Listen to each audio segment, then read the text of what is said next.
Hello my friends, John LaRuffa here with another Unbiased unboxing, and in this episode we're going to take a look at this little guy, Stellarion. Alright, let's take a look what's inside.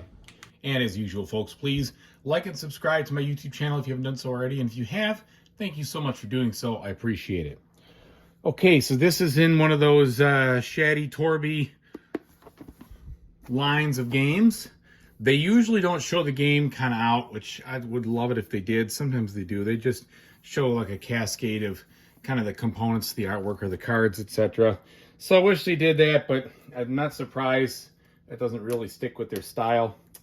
So let's go ahead and take a look at what's inside this guy here. I do appreciate these games. I've had a bunch of them over the years and enjoyed them. They usually have a nice presence in the box, and here's no difference. We've got this nice red box, and then inside you have this kind of like wait to unfold me section of artwork. So you've got this piece right here, which is nice, and then this right here, and then you have the game proper at that point. So we've got a little blurb here about his other things, and of these, so I don't know what that one is. There must be one coming. I've played and I've liked Onirim. I've played Sylveon. Ultimately ended up selling both of these. I liked them both, but sold them. Never did get my hands on Stellarion. Still like Arion a lot, and we're going to give this a try. And these other ones, no idea what they are. Now, I think this one was an older one. Maybe. I can't remember. There's one that's missing here. But anyway, good stuff nonetheless. So here's our rules of play. And they always have a very colorful, well illustrated, kind of whimsical rule book here. It looks like this is no different. Here's the setup. And the game itself is usually a solo with like a two-player if you really want to, but these are always usually solo. So I also appreciate that usually there's a couple of expansions in the box, which it looks like in this one there is too. So there you go. We're already really pretty much square after, you know, maybe 8 pages of rules or so and a small thing. And then you've got the two-player effects. And then you have your different expansion, black holes and revelations. Huh? Is that a potential muse throw towards, I guess? I don't know. Theories and breakthroughs. Mirrors and orbits. And then finally, the Galactius Sun. I think that's what this is. Yeah. Galacus Sun? I don't know. Not Galactius, I guess it's Galactius Sun. Anyway, there we go. And a little player aid to get you going too. And with how the coordinate powers work. Okay, component-wise here. So we have some cardboard. It looks like a little board as well. Let's take a look and see what you get on these. All right. These look like medium to medium thin cardboard components. So the board itself, just fine, looks pretty nice. It's got a glossy finish, nothing special there, but looks sturdy and good enough. And then, like I said, we've got some medium thin cardboard pieces here.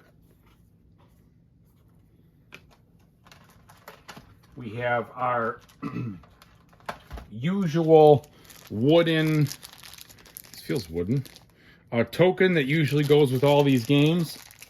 Is this wood? What is this? I don't know, it's kind of like a resin. It doesn't feel like wood, but I guess it might be. Anyway, this usually goes with all the games. One of those tokens, and then we have the 2 decks of cards.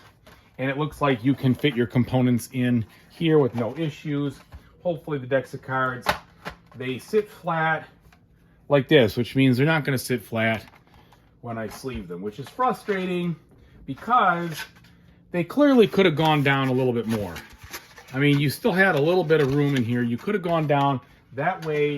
If I sleeve the cards, when I sleeve the cards, they'd fit nicely and flush. So that's a miss. And I kind of figured that because I don't think I've been able to effectively sleeve any of these cards in these boxes without having issues. But I digress. So let's take a look at the card quality. The quality of these cards is good. If you are not a sleever, I don't think you're going to be tempted to sleeve. There is no texture per se, but they're all very thick. And you can see the usual strange, ethereal looking art here. So we've got different icons, but for the most part, my guess is the icons, maybe the color is going to determine, you know, what's going on with the card. The art is just kind of there for aesthetic, your aesthetic pleasure, I suppose. All right, so that's one deck. And here comes the other deck. Let's see if there's any difference. Content, usually you only have some expansions or whatever, expansion cards. They'll kind of complement the main deck here. All right, so again, same good quality in both decks. So maybe these are some of the, swap this out for more expansion. I don't know. Kind of kept this one as a surprise for myself. Yeah, this has definitely a look of perhaps an expansion there with that. So I'm not really sure. Either way, I'm looking forward to giving it a try. Thanks so much for watching, everybody. I really appreciate it. And whatever you decide to play in the future, I hope you have a fantastic time doing it. Take it easy now.